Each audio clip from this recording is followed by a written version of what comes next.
tous les warriors, vraiment maïele. Mais ces derniers temps, je vois comme si il y a Batum qui forcer comme warrior, mais comment est-ce que warrior fonctionne.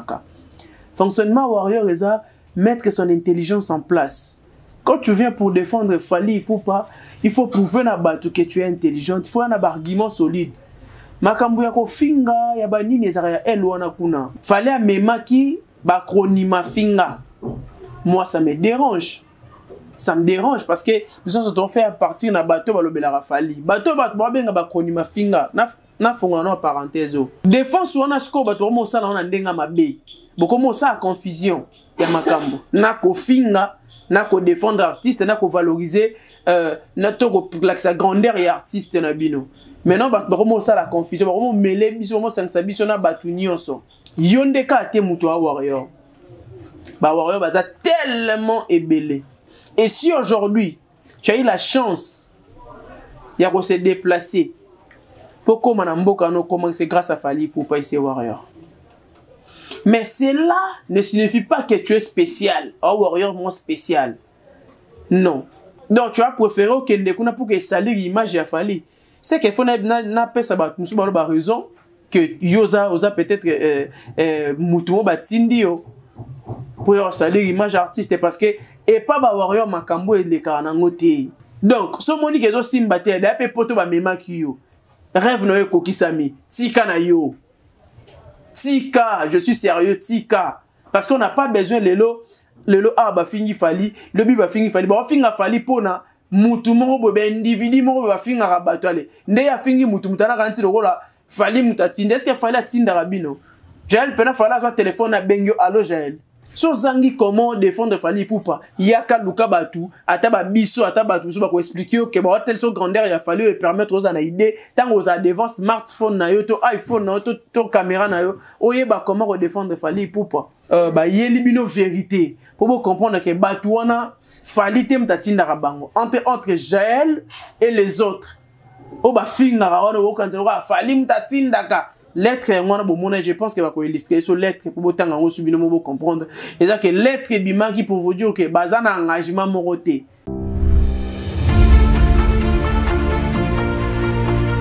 Vous êtes depuis très longtemps en Occident. Qu'avez-vous contribué pour le développement de la République démocratique du Congo? Nous sommes toujours dans la phase de culpabiliser les autres. Quel est notre engagement vis-à-vis de notre pays? Qu'est-ce que les jeunes peuvent faire? Nous sommes allés depuis très longtemps, nous avons étudié, nous avons des connaissances pratiques, nous avons des savoir-faire, nous avons de très bonnes relations. Nous sommes dans des pays où il y a plusieurs opportunités qui peuvent créer une valeur ajoutée dans notre pays, la République démocratique du Congo. Qu'est-ce que nous devons faire donc? Pourquoi rester toujours en train de culpabiliser les autres? Cette fois-ci, le moment est venu. Venez nombreux participer dans cet événement, dans ces grands sommets. Ça sera 2 jours où tous les jeunes vont parler, tous les jeunes vont donner leurs idées. Ça sera une rencontre entre les investisseurs, les décideurs, les entrepreneurs et même les étudiants qui ont leur vision axée sur le développement de la République démocratique du Congo. Ne tardez pas, c'est maintenant qu'on écrit une nouvelle histoire. L'avenir appartient à Dieu. Un sage a dit, le plus beau moment de planter un arbre, c'était il y a de cela 10 ans. Mais le moment idéal, c'est maintenant. Si nous restons toujours dans cette logique et projeter toujours les choses en disant la jeunesse et l'avenir du pays, demain nous allons devenir vieux et nous allons laisser la responsabilité à nos enfants. Et on risque de rester dans un cycle continu. C'est maintenant ou à jamais. Soyez les bienvenus. Merci.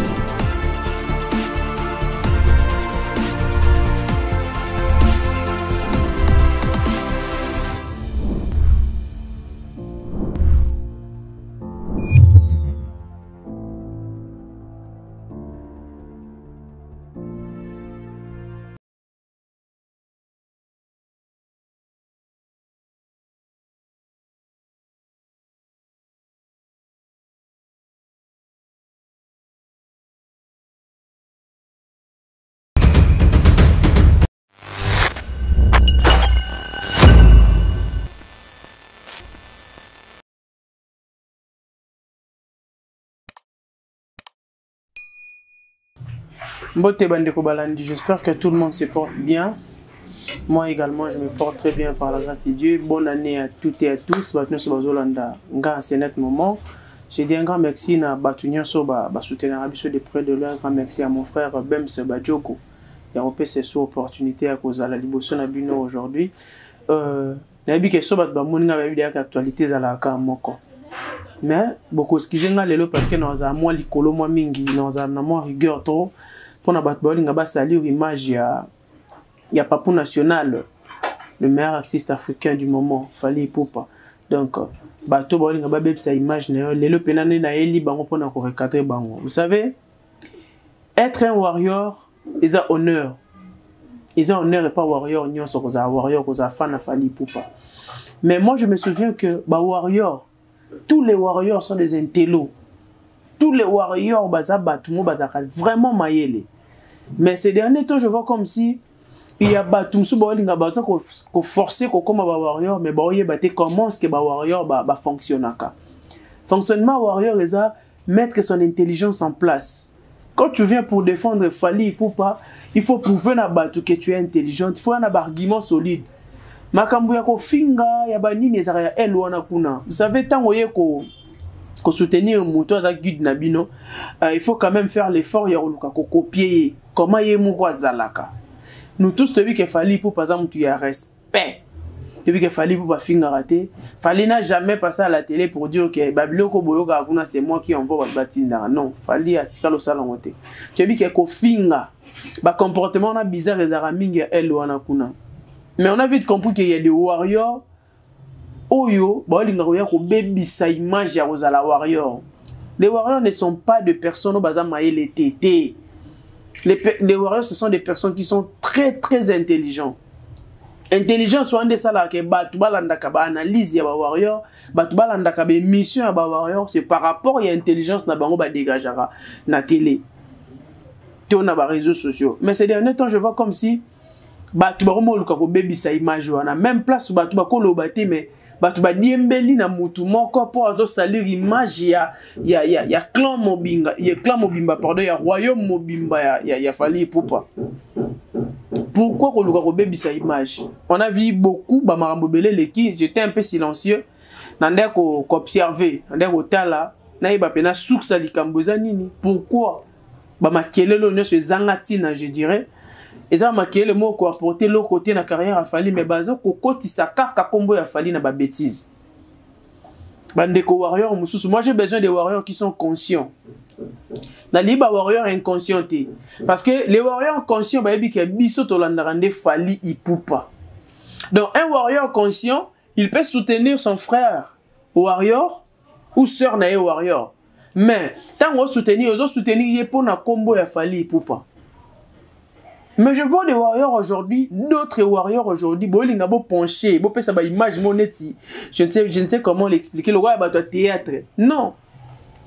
Surtout na maramboana ta, surtout kaka na Fally Ipupa aigle. C'est mouto aza plus important na biso za Fally Ipupa. Aujourd'hui to comme mona ba tu ba ba ke Fally a memaki ba kronima finga. Moi ça me dérange. Ça me dérange parce que nous sommes fait à partir d'un bateau à l'obéla Fally. Bateau ba kronima finga na fonga na parenthèse. Bateau na nyoso bo mona baza ba fan ya Fally. Na ebite so bo tala be mission na nga ya kala na lobango pe awa. Fally za na porte-parole officiel T. Premièrement, bateau nyoso na za fan ya Fally vu que Fally à l'époque to bi ke bande ko finge trop mais mutanda répondre bateau anda ko zalate. C'est ça qui fait que défendre Fally, même les journalistes, même les chroniqueurs, même les analystes, comment défendre Fally Ipupa parce que bazo finga mingi mutaro lobela azate ndomoni ba chroniqueur babima et belé ya Fally ba journaliste et belé babima pour faire des analyses pour na ko défendre Fally Ipupa. C'est par rapport à ça bande ko finga Fally trop mutaro défendre azakité nde ba bisonyo soto bima. Mais défense wana sko bato mo sala wana ndenga mabe boko mo sa confusion ya makambo na ko finga na ko défendre artiste na ko valoriser na to ko sa grandeur et artiste na bino. Maintenant bato mo sala confusion bako mo mêler biso mo sangsa biso na batu nyonso. Babi qu'il fallait même qui ba journaliste to ba koni mafinga. Eza misusu boana ba débat na bino moko personnel. Bolibo lati sango Fally Ipupa. N'engana s'adresser na mutu moko. Bon excusez moi pour n'entendre combo Jaël Show. Mbote place au Ali. J'espère que tu te portes bien. Non mais qu'un peu qu'on rappeler que yondeka te mutu a warrior. Bah warrior baza tellement ébélé. Et si aujourd'hui tu as eu la chance de se déplacer pour comment c'est grâce à Fally Ipupa ici warrior. Mais cela ne signifie pas que tu es spécial. Oh warrior moins spécial. Non. Oza moi si je pense que oza rana bana tozana moana. Il faut quand même tout respecter ka bateau batala rabiso. Na ba téléphone na bango na ba smartphone na bango na ba TV na bango. Tant bolo be la Fally. Parce que ba warrior basé à catégorie nyonso ba papa basé ba koko basé ba jeune basé ba plus jeune ba ali. Maintenant, message ni nyopé ça na batu concernant artiste et concernant Yomoko. Demain ou après demain, moi non Moscou avant dire autant l'émission moi ya Jaël andré ko finga batu na télé. En plus tant au finga on autant reloko na combo nango. Tandis qu'il y a des papas qui regardent des émissions, imaginez tonton moi avant d'agina moi na mon émission Jaël autant reloko na combo nango. Imaginez nos pesa no ya Yomoko mutu. Soyons sérieux quand même. Je pense que les gars na bande de l'école, mais au pouvoir ngote que les gars na bande de l'école.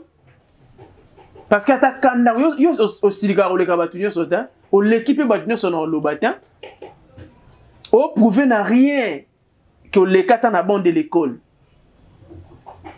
parce que babilo ko bimisara wana okoza lozano na raison mais tant au bandi ko injurier bandi ko bimisa biloko bimisara wana au perdre raison tout le monde va te traiter d'impoli bon excusez-moi le terme bon traiter impoli na ndenge mo mabe parce que ça se voit na ba dire na yo ta façon de réfléchir ça ne pousse et pousser moutumo tenir ti cadre moi vers yo je na éviter à sobayaka par rapport à l'agissement non so boza ba problème na bino personnel bon régler on a ndenge na bino pourquoi ko yo acha combo ya Fally Ipupa tes problèmes avec patron ex patron na wana tes problèmes avec Maniké ça n'engage Fally à quoi tu étais à Kinshasa il fallait bando régler on a Kinshasa. Donc tu as préféré que Ndekuna pour que salir l'image de Fally. C'est qu'il faut na pesa ba musu ba raison que yoza peut-être mutumo batindi yo pour salir l'image artiste parce que et pas ba warrior makambo et les kanangote. Oui, bien moi ba mal à la tête le roi il faut bazalara. Mais ko exagérer quand même. On a ce qu'on commis ko exagérer ozo salir l'image ya batu nyonso. Ba mon ezakana mwana mwasi mobo alegaka tanga eloko na kombo nango sous prétexte kaza warrior té yo faut total le non bien parce que ba warrior to se comporte bongo ndeo se comporter té ce ko ebi peut-être que ça la promotion artiste non té tout na ba bo laksa yo vieux pas yaro lo bela Fally Ipupa lo beli ba marambu Fally on ça la exploit Fally on ça la ba merveille Fally on ça la motema malamu ya Fally Ipupa envers batu. Au commissi artiste point bas. Tu as posé au finger là sur batutin. Tu as posé la bombe finger dans batanga combat Fally tin. Ce moni que tu es prêt à au finger na yo. Tu as supplié au nom de tous les warriors, au nom de tout le monde. Mama Tika Biso qui est côté ba finger ka. Tu as tenté à Olandara boye, bo salir image artiste. Fallait artiste à mon quête quand même. Fallait artiste à mon neno partout ba respecter ka. Le loto lobby to monnaie na ouverture à Cannes lobby kuna to monnaie mambo belé parce que les temps battement ba Hollande aujourd'hui même les Ivoiriens les Camerounais ba to ba mo ça l'effort yo kalingala allez ba mona sikoyo Jaël mo boy o lo ba biloko mo ya bo mona ba ta oh azarana Fally tandis que baby Fally na marambo wana te to aza warrior moi lobby la Fally eza Jaël eza maman Chantal soki maman Chantal bomolo on n'a pas besoin de vous na benjure. Ce monde est là quand le bâtiment chata de la renta et beta au sali live na yo. Chata le beta ma solo musu seza or marambu ya Fally Ipupa. Parce qu'aujourd'hui moi gueule ou nos autres chawana. Si aujourd'hui les warriors se désabonnent chez toi aux ana ba abonné.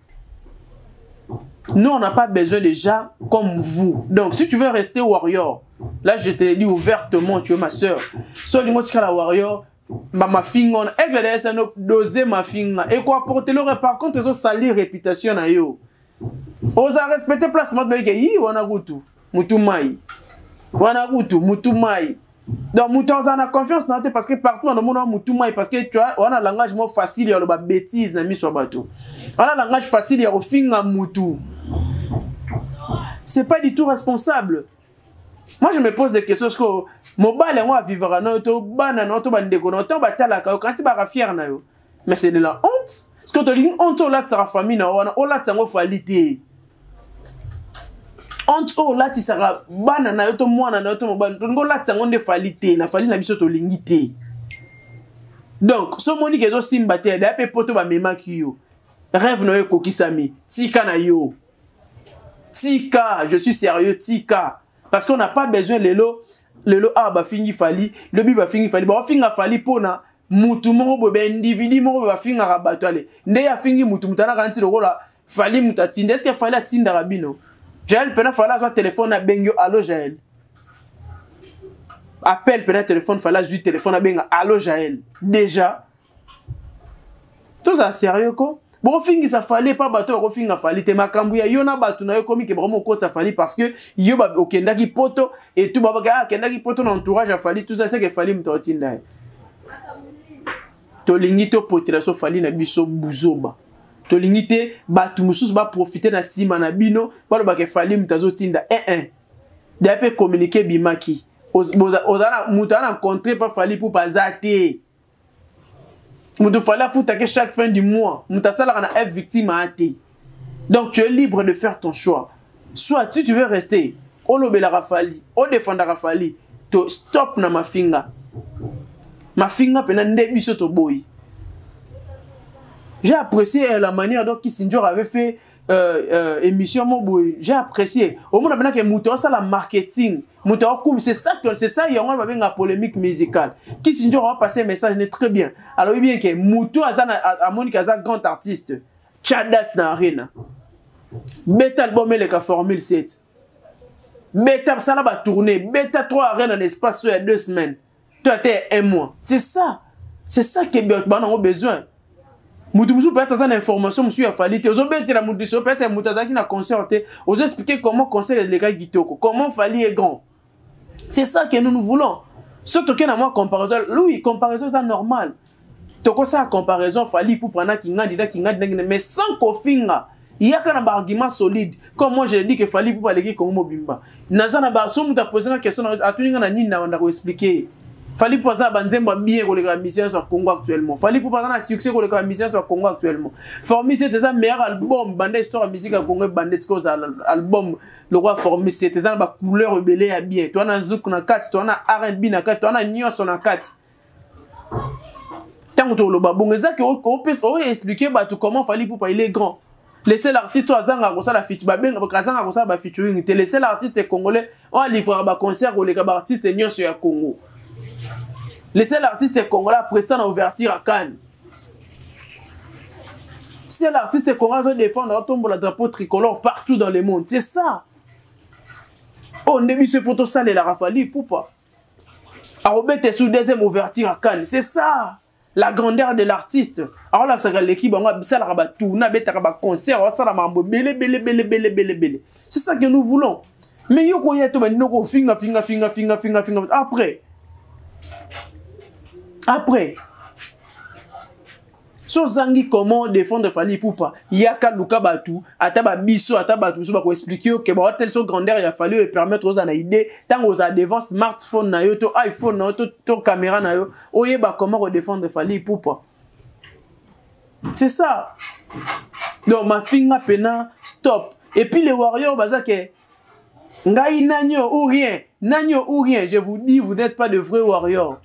Parce que ma vrai warrior bazakara Fali ou rien.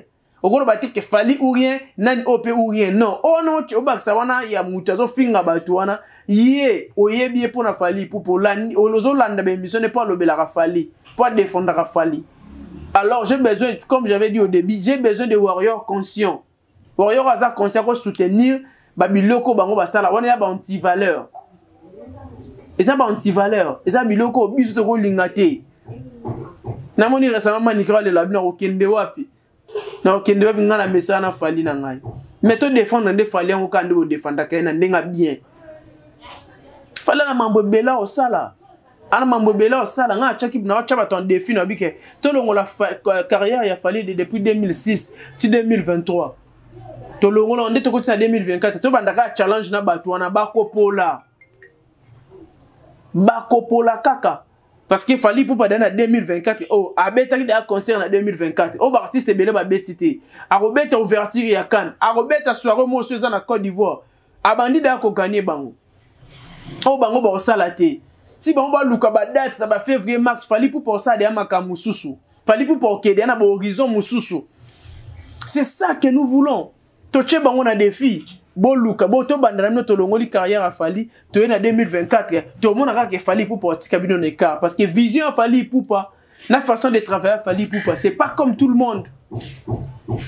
C'est pas comme tout le monde. On a besoin de soutenir l'artiste. Comment soutenir notre artiste? To soutenir to banda ko soutenir Fally Ipupa liboso, tant to streamaka, tant to la to yo karabanze bona Spotify, tant to vote ka so Fally ki place mo bo yesenga vote.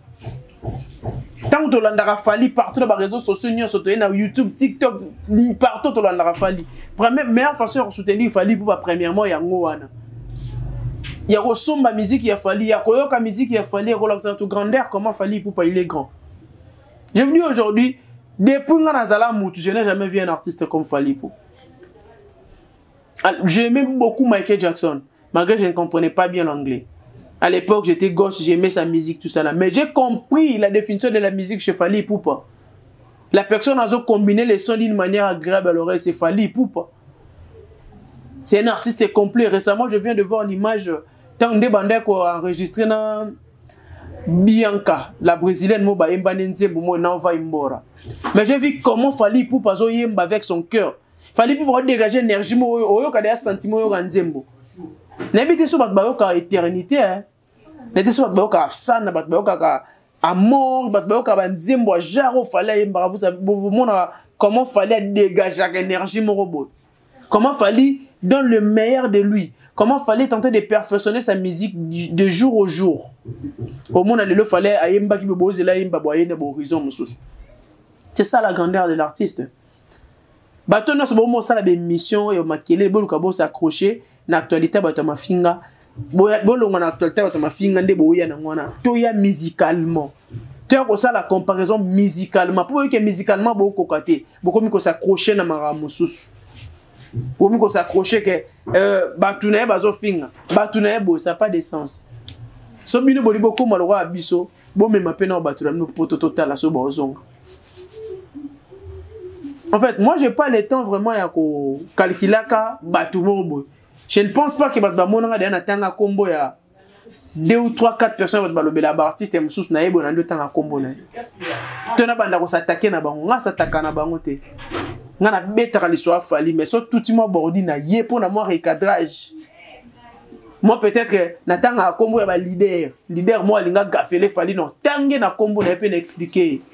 Na tangé na expliquer talé lo sali boye Fally za muta niveau na yoté musicalement parlant, artistiquement parlant, Fally poza mutu ya niveau na yoté. No tanga kombo. Vous comprenez? Maintenant, il y a un monde neti, mutumo alobela ki ngandi, ngana epona kite. Non, qui pète, hein? Non, calculez même pas. Donc voilà, c'est un peu ça. Tout mais un peu qu'on comprendre ça, abisso bien. Et je voulais aussi, dans l'obela likambo, il y a message au bomona qui, et bimaki, il y a F victime. Oyo, venangi di badia ta publié qui, au balobi ke, ba chroniqueur wana, bazana lien mon côté na F victime, bazana engagement mon côté na F victime. Oh lelo batu, balinga ba s'accrocher nango ba chroniqueur ba analyste, ba s'accrocher nelo ko na ya omoni peut-être ba yeli bino vérité pour vous comprendre que batu wana Fally tem tatinda bango entre Jaël et les autres.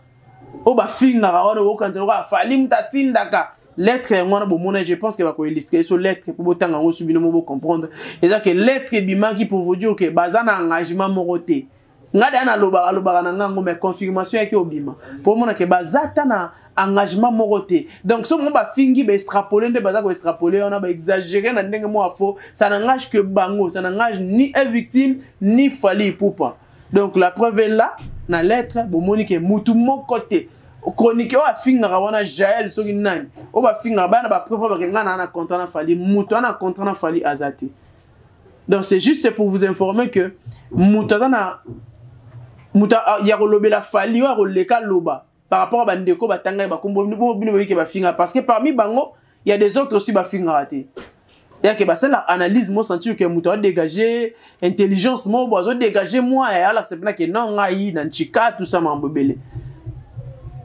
mais ça na ba misuso te bi ke bango pe ba finga ka aza pas les cas na bande de l'école mais on sait la sentiment pour un jour pour tout le monde que ayende soldat makasi yende nanyo par rapport à ben journée. Et aujourd'hui, message est bimi, mutu fallait mutaza na contrat na Fally Ipupa ate. Mutu oyo alors ba ke ngainde ate. Donc ba mo adi reza be di ba diata. Oto yebi ba na entourage a Fally. Ba soule Kauka Park Zuzu, mon vieux député Moamba. Ba te belo te ba na entourage a Fally. Ba koko di la so opéra.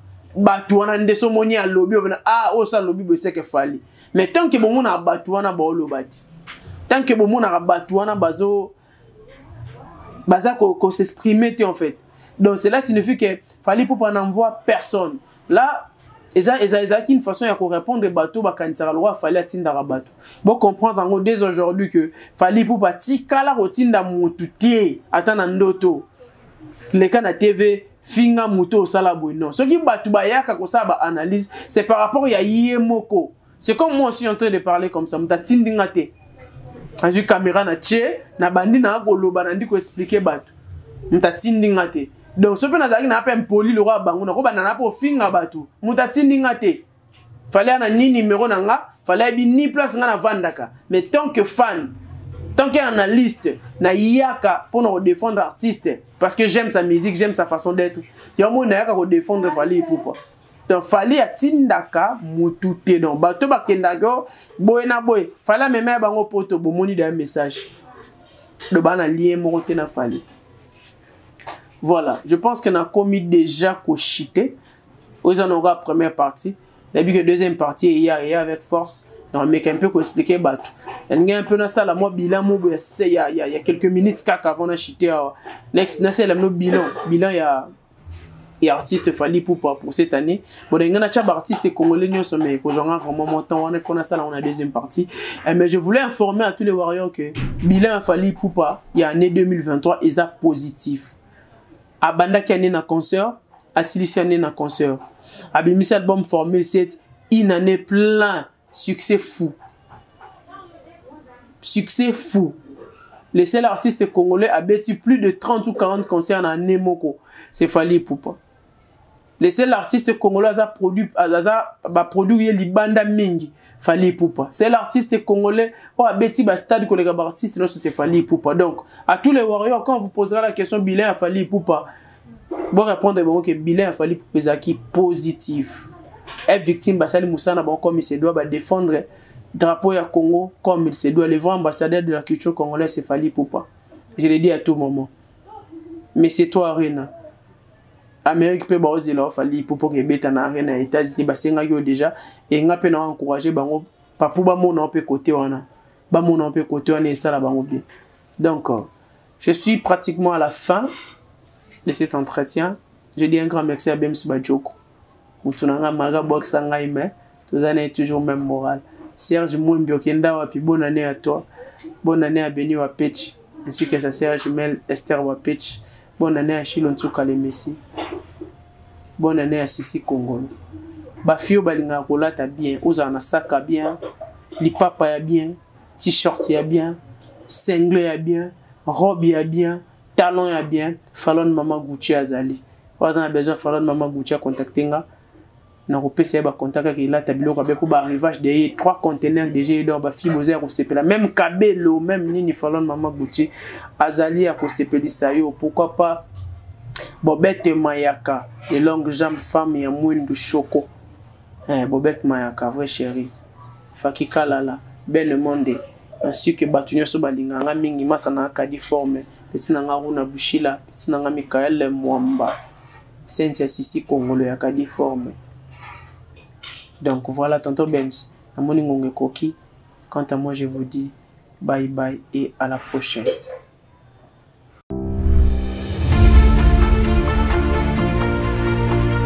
Vous êtes depuis très longtemps en Occident. Qu'avez-vous contribué pour le développement de la République démocratique du Congo? Nous sommes toujours dans la phase de culpabiliser les autres. Quel est notre engagement vis-à-vis de notre pays? Qu'est-ce que les jeunes peuvent faire? Nous sommes allés depuis très longtemps, nous avons étudié, nous avons des connaissances pratiques, nous avons des savoir-faire, nous avons de très bonnes relations. Nous sommes dans des pays où il y a plusieurs opportunités qui peuvent créer une valeur ajoutée dans notre pays, la République démocratique du Congo. Qu'est-ce que nous devons faire donc? Pourquoi rester toujours en train de culpabiliser les autres? Cette fois-ci, le moment est venu. Venez nombreux participer dans cet événement, dans ce grand sommet. Ça sera 2 jours où tous les jeunes vont parler, tous les jeunes vont donner leurs idées. Ça sera une rencontre entre les investisseurs, les décideurs, les entrepreneurs et même les étudiants qui ont leur vision axée sur le développement de la République démocratique du Congo.